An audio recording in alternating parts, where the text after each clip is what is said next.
Good day, everybody. Thank you for joining us. And as you know, we're here to discuss how we can boost collaboration between African and European digital innovation hubs. So, Bernard, could you start us off? What's your view on this?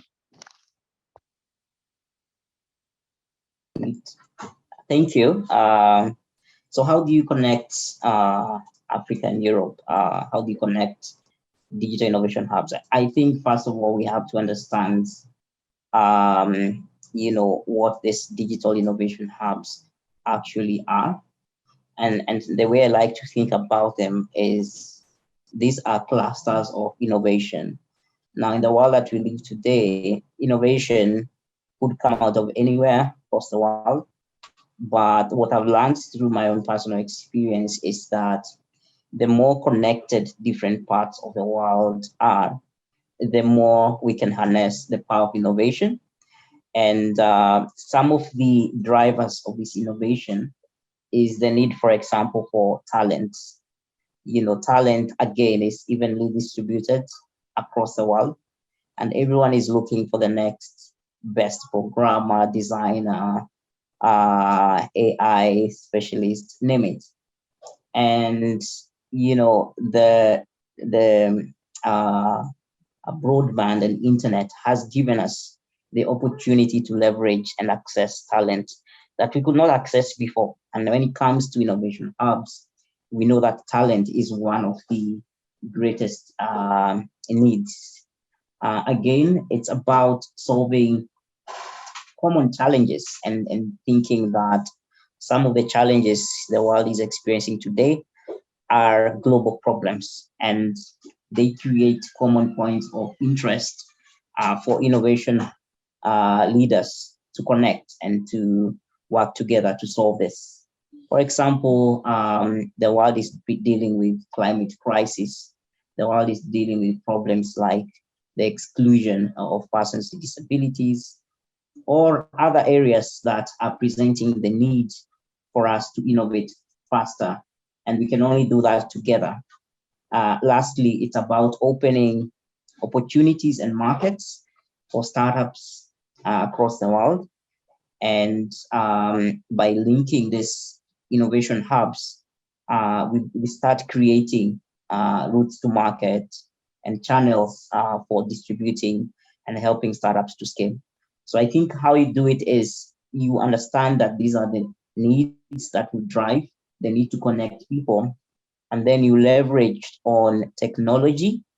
We have a lot of collaboration tools, for example, and then you actually help people to achieve these goals by creating opportunities for interaction at a digital scale, and also by building products that can help connect these ecosystems.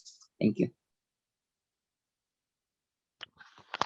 Okay, now, Kirstin, how are you seeing it? Thanks, Stephen.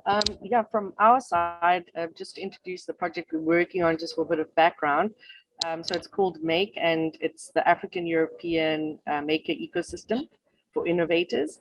And for us, as a new project, we're looking at connecting digital innovation hubs across Africa and Europe, but figuring out more of a sustainable way that even post the project, which is a big problem, that the collaboration can continue and can still be lively.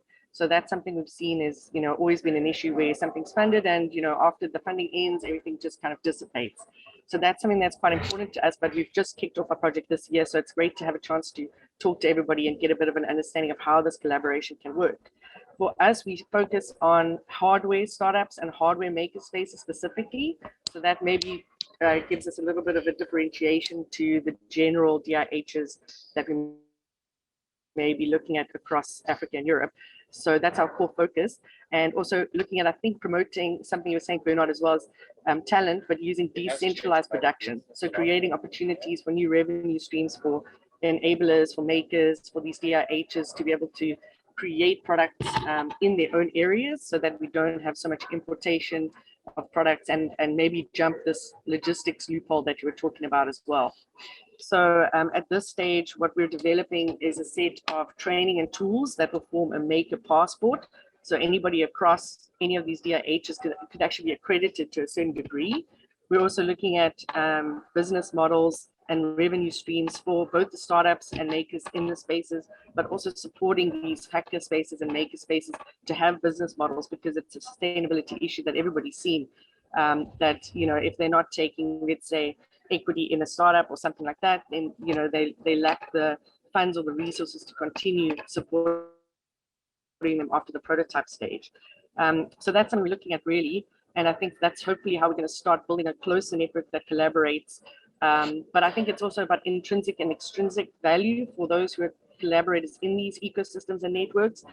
Because on the one hand, people are part of this open source movement because they're providing free access to files, or, you know, just from goodwill, they're saying, hey, you know, here's some files we've made. This could solve your problems in your village or in your area, and you can have these files for free. So that's kind of on the one side, whereas from the extrinsic side, people are sort of saying, okay, but I want a reward, or I want something from this. So it's an area we're also exploring in how to engage people for long-term sustainability so that they do collaborate.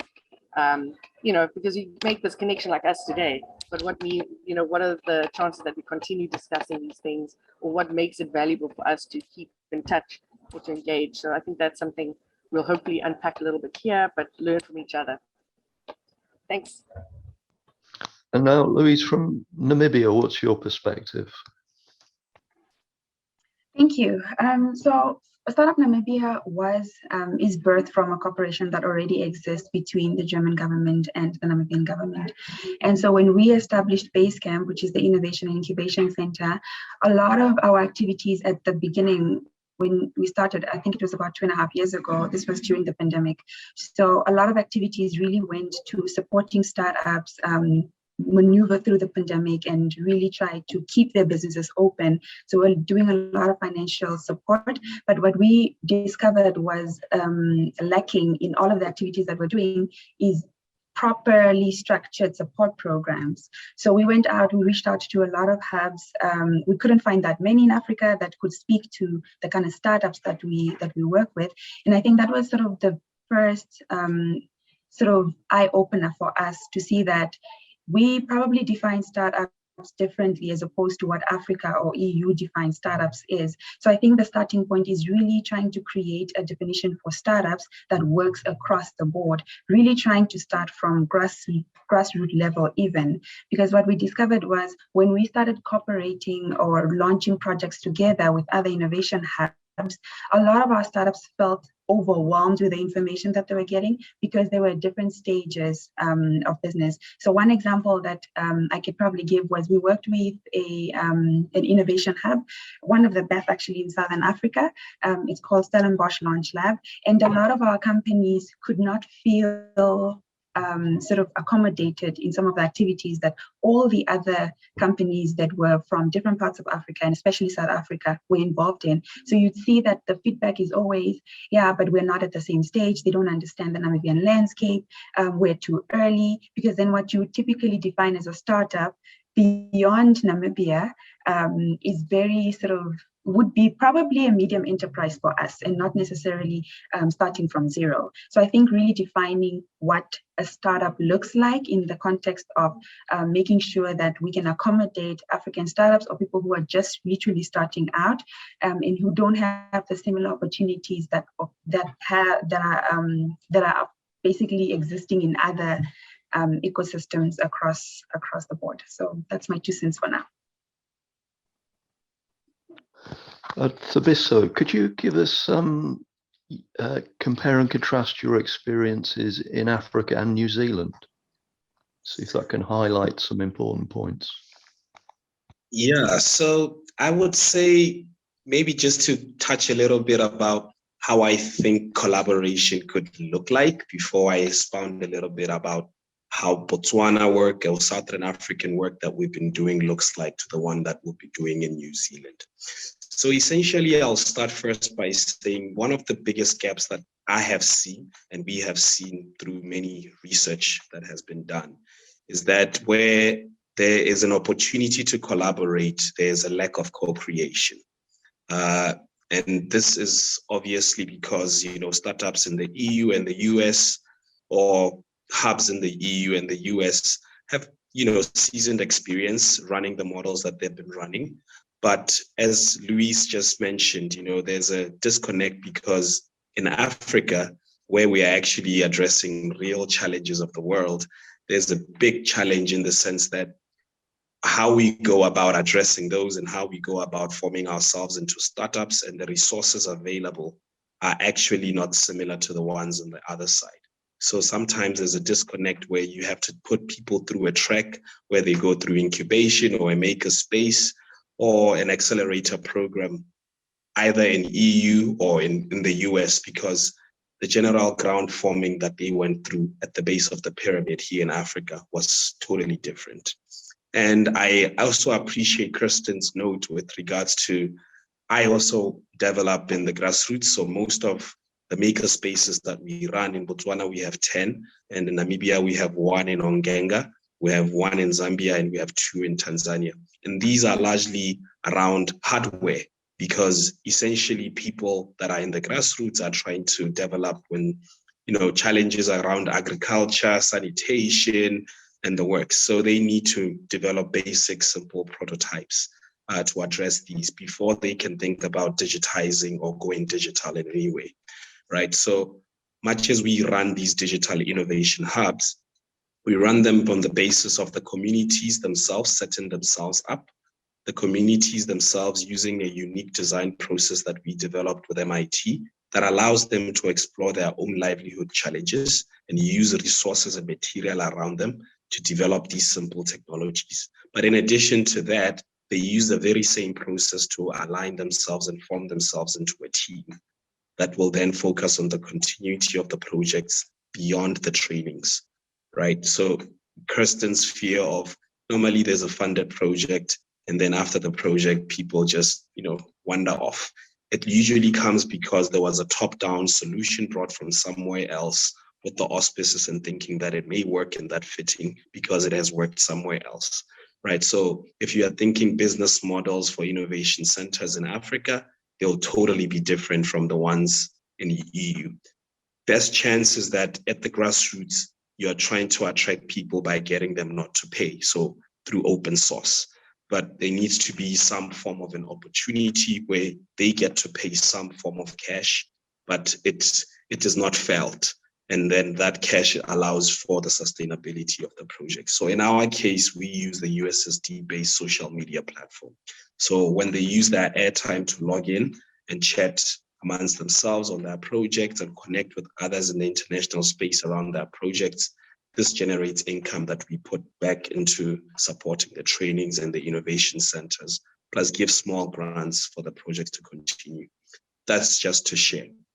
So in as far as my work, I worked a lot with the US, with MIT but in particular, but I've also worked with Europe, mostly people in Netherlands, because I did my postgraduate certificate in cultural economics there. And one thing that I would say, if we are to boost the relationship between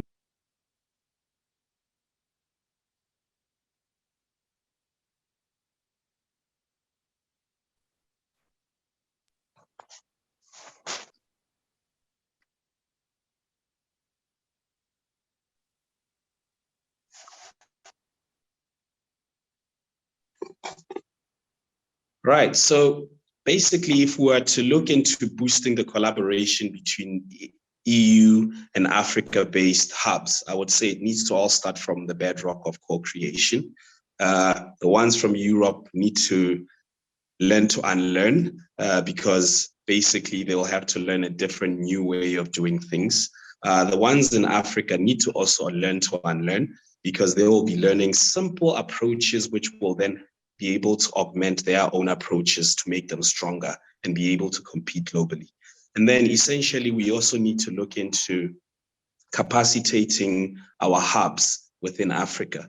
We already know that there's a lot of available knowledge and seasoned trainers in Europe. So we need to find a way in which we can capacitate our trainers this side so that they are able to run their projects. So by way of designing some form of trainings of trainers, so that we avoid having this mission where when we have to trade in Africa, we have to bring in a consultant from somewhere else in EU to do the training. So the training could be towards the hub trainers, and then the trainers will have the capacity to be able to run those trainings within Africa.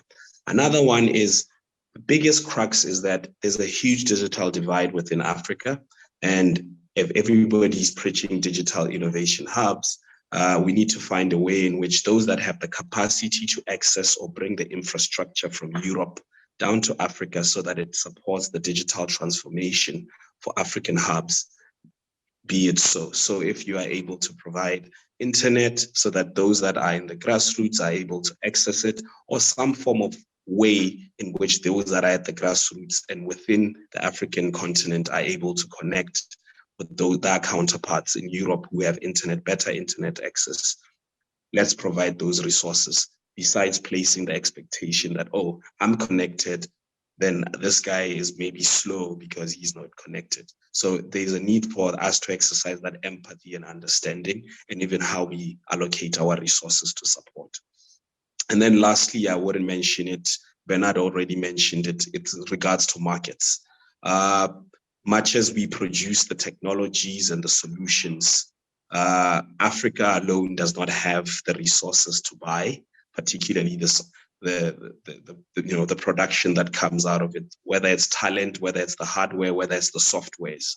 But the global world has pockets enough that can be able to use some of these, and some of them are aligned to some of the challenges that Europe and even the world faces.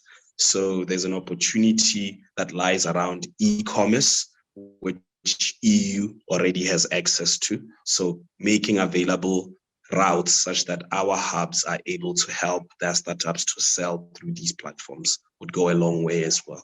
So I will stop right here.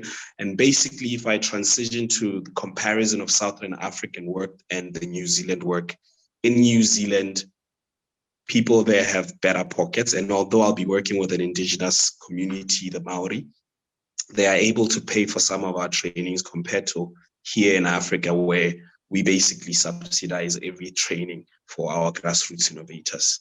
Secondly, the government that side already has B Corporation laws that support social enterprises. So we are able to then fit and plug into that and attract better impact investors who are aligned to that particular law and incomes tax regime, compared to here in Botswana, where we have to exist as a for-profit, but we are registered as a PTY Ltd. But we then developed a constitution, which then we registered with the government to show our social cause. So until we have the laws here, we can really attract as much impact investors for the African journey as compared to how we will when we are operating in New Zealand for Oceania and the region that side. So I'll stop there for now. So Bernard, have you, from what our colleagues have said, do you have any thoughts that come to your mind about the issues that you face where you are, and how you might be able to collaborate with our colleagues to alleviate some of those challenges? Yeah, thank you so much. So there's definitely a number of points that have come through for me, and I think I'll just pick up a few of them. One is, I think we have to look at this idea of collaboration as a win-win, and hence the co-creation approach. And that's because, context and local knowledge is equally important as, new skills and business models. And I think some of the challenges we've seen, in, for example, Kenya, is where when there is no balance for that win, some of these initiatives are not very sustainable. I work in an area that would be considered a niche, because we are the first ones. We are Africa's first assistive technology accelerator. And hence what we're trying to do is to kind of bring this innovation mindset and entrepreneurship thinking to solving the need for assistive technology. And I think what we are quickly realizing is that, there is quite a huge opportunity to link, local expertise and lived in disability experience to knowledge and skills around technology. And the way we are doing that is by working directly with persons with disabilities and allowing them to be part of the community of innovation, such that they are working with our innovators and they themselves have a chance to become entrepreneurs. I think we also have to look at the aspect of, empathy that was mentioned, that, the infrastructure and the digital infrastructure in many developing countries is still not optimal. And therefore it means that, we do need more investments across, enabling connectivity or even supporting, some of these, I would say, shared ecosystem resources. In my area particularly, I do work with both hardware and software companies. And I think what we are quickly realizing is that, digital can, in a huge way, empower the hardware or the physical hardware startups.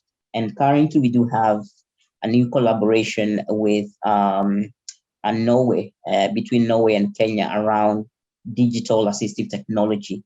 And what we're trying to do is to kind of link the communities of practice around innovation and assistive technology between Norway and Kenya, and to look at how can digital technologies, through things like digital transformation, help some of these assistive technologies to scale and reach more people. How can digital improve manufacturing methods to reduce costs and to reduce this aspect of, not limiting the user needs. Assistive technology is one of those areas where if I'm building a wheelchair, it needs to be perfect fit for the user. And therefore, we are seeing a lot of intersections between emerging technologies such as 3D printing and local knowledge, where some of the entrepreneurs here are actually recycling and creating, mobility products by recycling existing, materials from other goods and services. So I think, there is an opportunity for, for Europe and Africa to co-create global solutions. The last example I want to give is, one of the areas where we've seen a lot of innovation is in the area of visual impairment. And if you look at this area, there's quite a lot of digital solutions that help persons with this visual impairment thrive online. But we've also seen that, when it comes to mobility and navigation, the challenges, whether you're in Africa or you're in Europe, are quite the same. So one of our entrepreneurs is actually building the world's first wearable technology that is going to help visually impaired people with computer vision and AI to be able to actually navigate any physical environment much better. And it's based on this premise that if today we can have self-driving cars, why can't we have visually impaired people moving more freely and independently? What we are seeing is that because of how huge this need, this company has had to do both clinical trials in Kenya and in the UK because the product has a global appeal. But you realize that the dynamics are quite different, because in Africa, a lot of new and emerging technology is still quite expensive. And so even when you have, innovations like this that are truly groundbreaking, the choice of where this will be launched does not immediately become Africa, because we need to bring those costs down, those prices down, so that a lot of those who need this type of products here can access. And so what we've done is, because of having these linkages between Kenya, the UK, and Norway, our entrepreneurs are able to actually trial their products and validate them for the global market. And I think that's one of the areas we really have to look at, is how can we use these digital innovation hubs to help with global scale, and not just from Europe coming to Africa, but also from Africa going to Europe and the world. Thank you. So, Kirstin, I'm listening to what Bernard was just saying. I'm wondering, do you think collaboration between African and European digital innovation hubs would be better facilitated by focusing on 2 or 3 big global challenges, kind of like collaborative moonshots, to use that phrase, where we're focusing on maybe 2 or 3 big issues? So rather than digital innovation and distributed manufacturing being about, well, we'll invent and make anything anywhere, which is very, very nebulous. We could say, okay, we're going to focus on assistive technologies, maybe off-grid sanitation, and sustainable transport, something like that. Focusing on moonshots, 3 big things, rather than this kind of nebulous, well, we'll make anything. What's your opinion, Kirstin?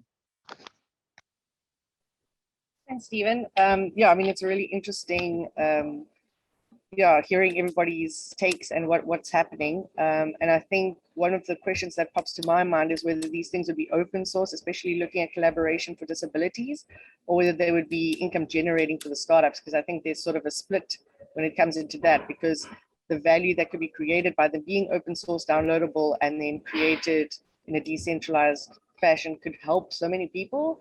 But I guess, as Bernard was also saying, as well as Thabiso, the thing is that you also need people to be able to create an income.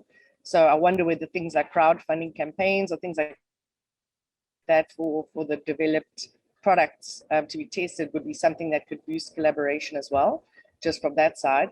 In terms of bigger problems, we're looking as well at considering things like Maker TV, where you could kind of put together problems that people could put out there and say, these are problems we have in these areas, and people come together saying, well, we are 6 expert makers in this field, like as an example, disabilities, and then create funding resources to get them on the ground in whichever place, like let's say Onganga, and they come in and they do sanitation and produce products and infiltrate them into this, into the community. But that also goes to what Thabiso was saying about it being grassroots rather than top down, kind of being bottom up.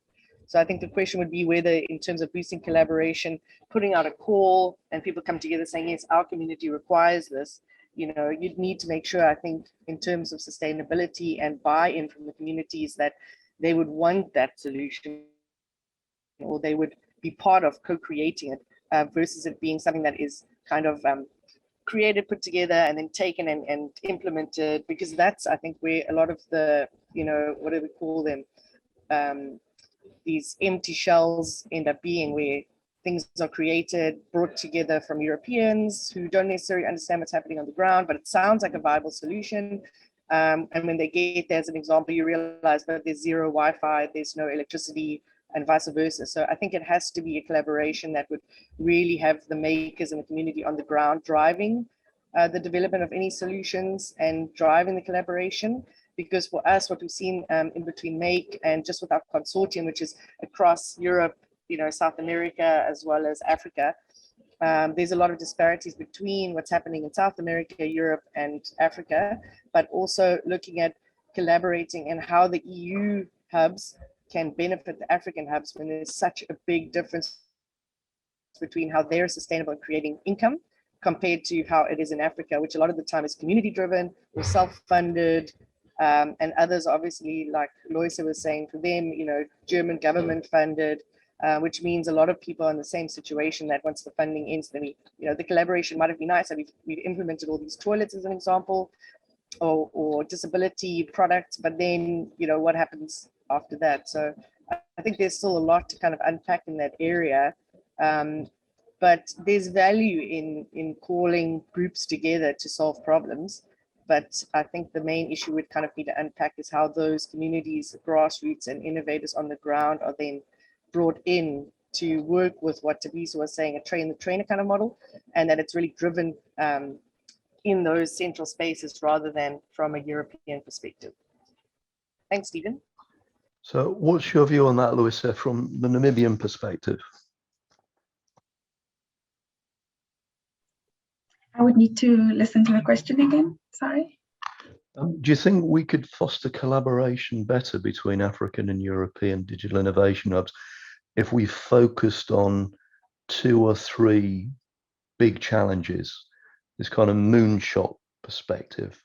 So, okay, this is problem, we're going to solve it together within 5 years or something like that. I think my take would start from who actually owns the product of these collaborations.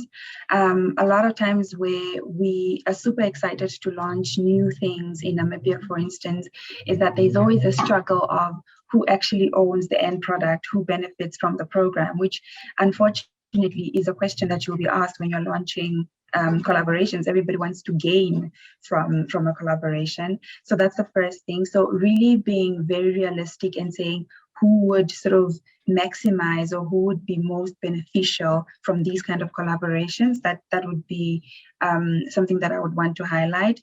And secondly, I think we've been doing that. From the Namibian perspective, at least. I think we're one of the biggest beneficiaries of projects coming from EU. However, like Kirstin said, it's a thing of they don't last, and then nobody really knows what happens to the projects afterwards. My experience, if I can speak freely, is that any project that is backed by a government becomes a very tricky space to work in, because then there's all of these political issues that you might want to avoid, but you can't really avoid, and they don't really give you the freedom to be able to implement projects in Namibia or Southern Africa, for instance. So I think generally I would be interested in collaborating on specialized efforts or specific projects with other hubs. However, it would really need for us to sit and really understand what this collaboration looks like, who's really benefiting from these kind of collaborations. And at the end of the day, who takes sort of the ownership, who takes it forward, and not necessarily leaving it into the hands of the governments to decide because it was a project that was supported by XYZ, a project that was implemented by XYZ, and as a result needs to be handed over by XYZ. But all of these sort of institutions in this entire triangle are sort of state-owned. So I think, yes, we could totally pull it off. However, I would totally leave it to private sector and not necessarily involve our political structures. Okay, so Thabiso, how do you see this? Yeah, so mine is a total no. So the day development died is the day, United Nations and all these international development organizations decided to go into the innovation space and create these grand challenges and hackathons, which are unresearched because they are, it's like pulling a huge blanket and saying, this is the world challenge. And then you set the matrices as to who gets those and how they get them. When in fact, somebody could be affected by climate change, for example, but in a different way than another person would be affected. But what then it usually leads to with these grand challenges is that academic institutions, academic professors, people who know how to write proposals usually get them. And those that could actually really benefit from getting that funding and implementing a solution in their community never really get them. So another thing we need to think about is how we structure our funding and how we give it out.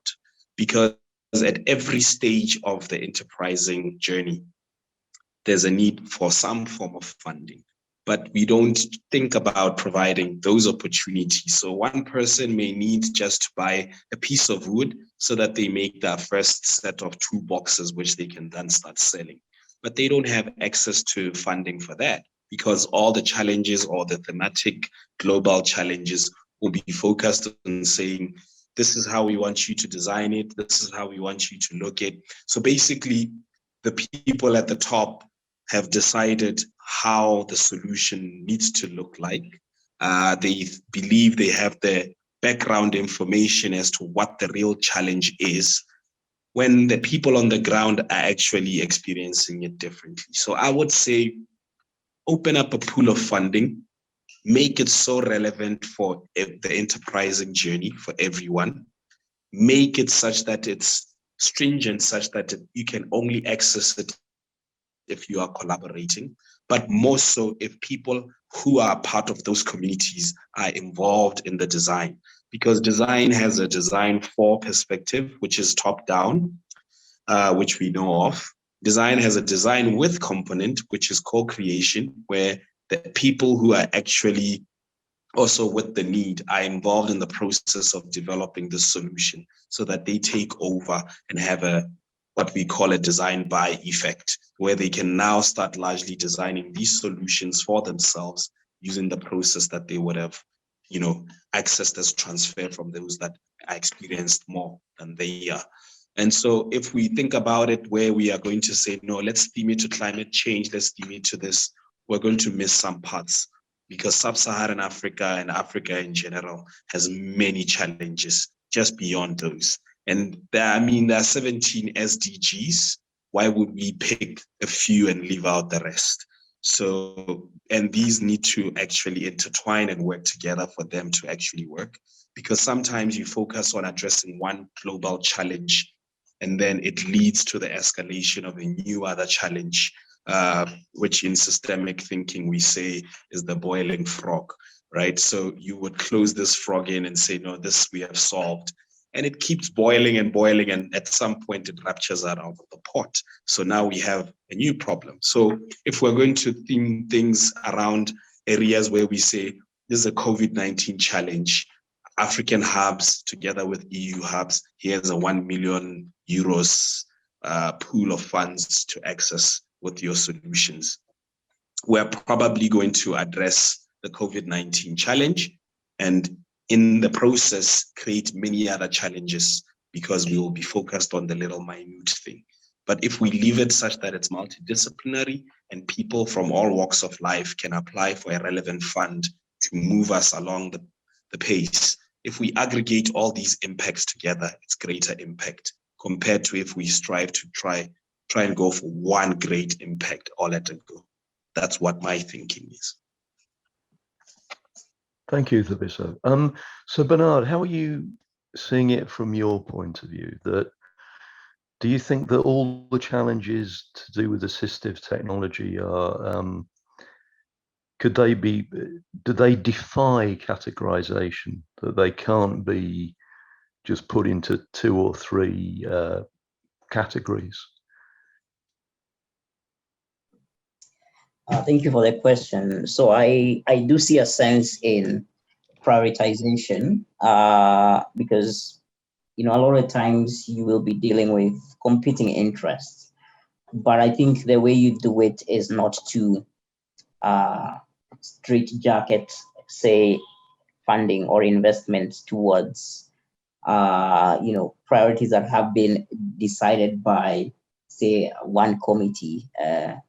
But I think in my case, we at the Global Disability Innovation Hub, we are fond of this idea of evidence-driven approach or data-driven approach. And a lot of the work that we focused over the last couple of years is actually research to demonstrate evidence why that this is an area of priority and why we should have investment going into assistive technology, for example. And I think for me, the idea of research is one that could help in terms of making some of these priority areas evident. And I think, how are we empowering this research to happen is a question I would pose.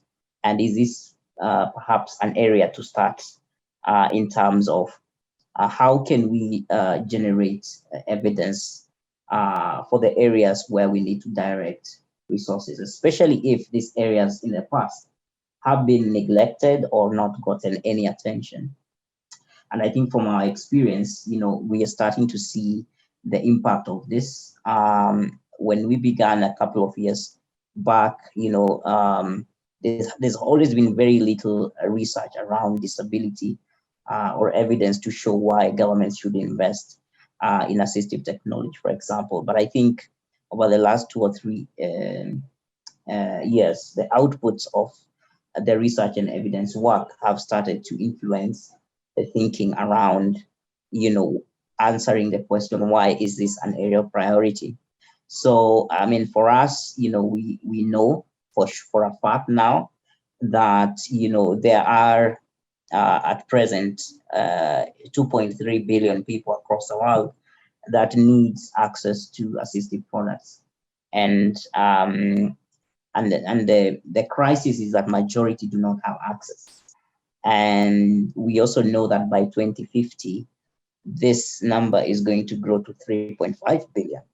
So for us, this is not a matter of whether it's an area of priority. It is indeed, and there's actually a sense of urgency to it, because the way we see how assistive technology is linked to development is this idea that without it, then you're going to exclude a huge proportion of the human population, and they won't be able to access education, work, healthcare, and a lot of the SDGs.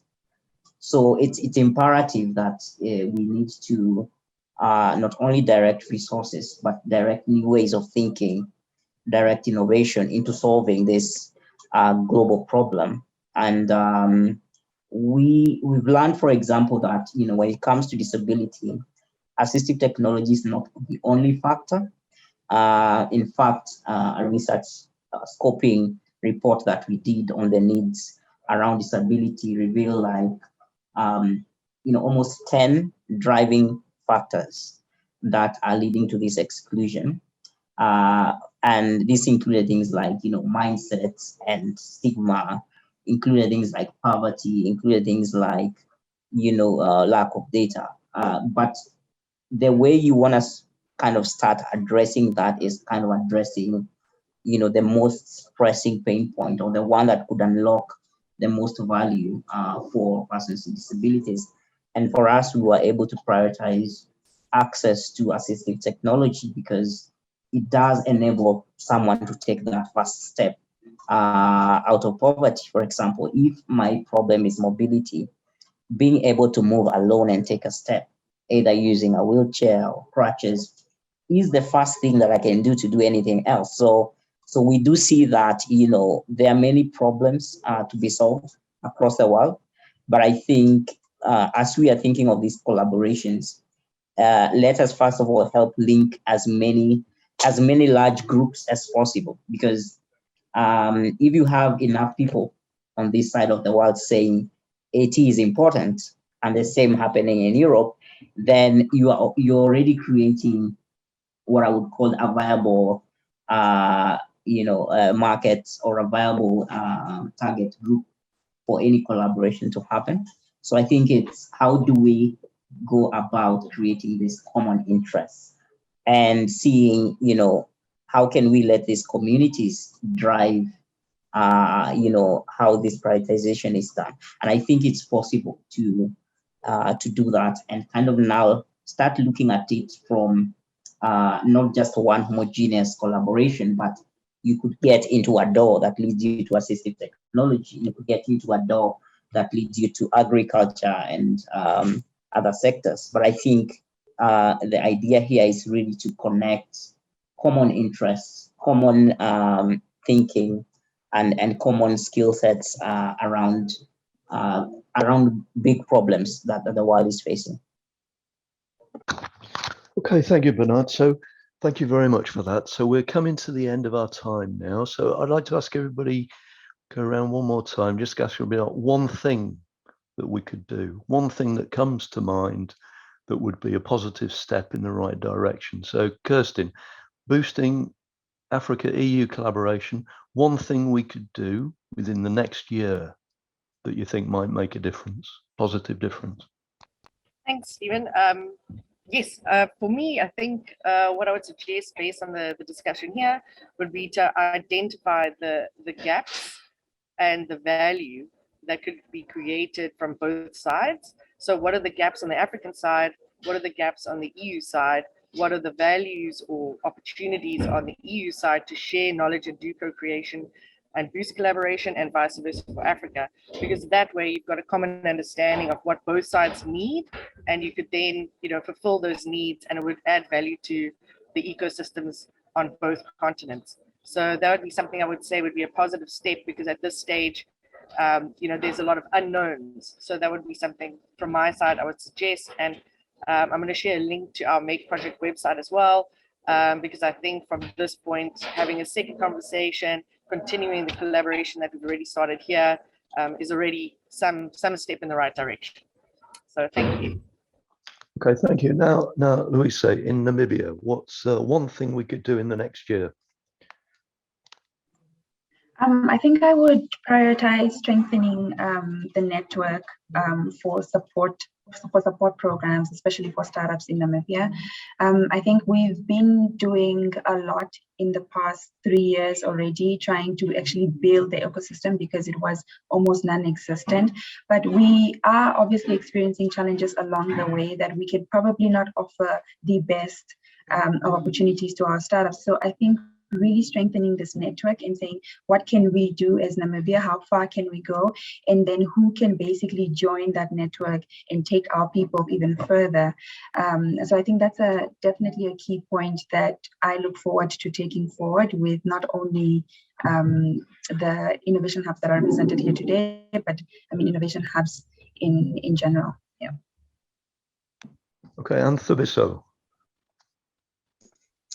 All right, maybe a more radical one. I think largely I'm thinking around creating a revolving fund, which I think through facilitation between EU and AU could create a pool where both EU hubs and African hubs can access to, particularly around training of trainers. There's so many people who would like to train our hubs this side. They don't have funding to do so. We don't have funding to bring them over to train. If there could be a pool of funds that could allow for us to be able to tap into that knowledge, tap into those resources and do the trainings, I think that will be a good starting point. And then I would say, I hope this conversation yields into a more actionables, as opposed to we had a great chat. Oh, I think Kirstin is up to some great stuff. Loise is up to some great stuff. So is Bernard. But at the end of the day, we are probably the 4 people that could actually start the ball rolling, because I just really checked out Kirstin's site, and I just realized that she works with the Africa Maker Space Network, which I'm a part of. And so there's one opportunity for collaboration there. Bernard, actually, one of the greatest things about mobility or assistive technology is that there's not enough basic level service providers or secondary level service providers, because the people that are actually certified, being your Shona Quips and yourselves, keep it to yourselves. And so in as far as people being able to create the solutions, such as the wheelchairs and the likes, they are able to, but they can't actually sell them because they're not bicycles. So they need a lot of training and capacity building, particularly for basic level service provision. And I think the World Health Organization doesn't have a pool of funding for that, but it has trainers available. But so if we can have this fund, maybe we could activate a few trainers so that maybe every African country has a basic level service provider to be able to assess people and put them on wheelchairs, and life moves on for them, right? So, and then with Loise, I think we need to have a deep conversation together, myself, NCRST, Gen Namibia, and NBII, as to why you are not part of PSYCH yet. So we need to recruit you to join PSYCH so that you are able to benefit and interact with the rest of the startups here. So I'm a doer, so I'm hoping this conversation ends into something where we are actually doing something. So open to engage with all of you. In Kenya, we have a good network there of people as well, all the way from Kisumu to you name it, which we can connect with and start doing stuff with. So let's connect. Thank you so much. And Bernard, finally, anything to add? Wow, it's always hard to kind of just, pick the silver bullet here, but I think one way I'd look at it is, I think if we want to address this in a sustainable way and in a way that could have impact for years to come, I think one, we have to be bold and address, issues that can be catalytic in terms of helping not just one, but many succeed. And I think when you're thinking about catalytic solutions, you're thinking about things that could cause system change. You're thinking about things that could cause better, relations between Europe and Africa in terms of solving global problems. And I think if it's about collaboration, then for me, I would identify what are the top 10 barriers that are preventing that collaboration from happening. And then number two, what are the top catalytic things we could do? It could be funding, for example, that Thabiso mentioned, that could actually have a long-term effect in terms of helping both continents to come up with solutions for the world and for the peoples, these continents to thrive. It should be easier for me if I'm an entrepreneur to visit Kirstin in whichever country and vice versa. Because, sometimes we only think of collaboration in terms of, I can meet you on a Zoom call. But, what I've learned, especially for entrepreneurship, is that sometimes you have to take that flight and go to where the resources can be accessed. And if there are barriers that are preventing that from happening, like it's difficult to travel or to get a visa or whatever, then we might be talking here collaboration, but in the real sense on the ground, there are quite a number of things that will block that. So that's my take. Thank you. Okay, thank you very much, everybody. And of course, we can all hope, like especially Kirstin and ourselves here, that we can hope to continue the EU's Horizon 2020 program and similar into the future, because we are making some progress, as we see today, with that. And finally, I invite you all and everybody you are working with to submit proposals to the DIGILOGIC's call for proposals that's open now, and you can see all the information there on the DIGILOGIC community platform. I look forward to receiving your proposals. Thank you all very much.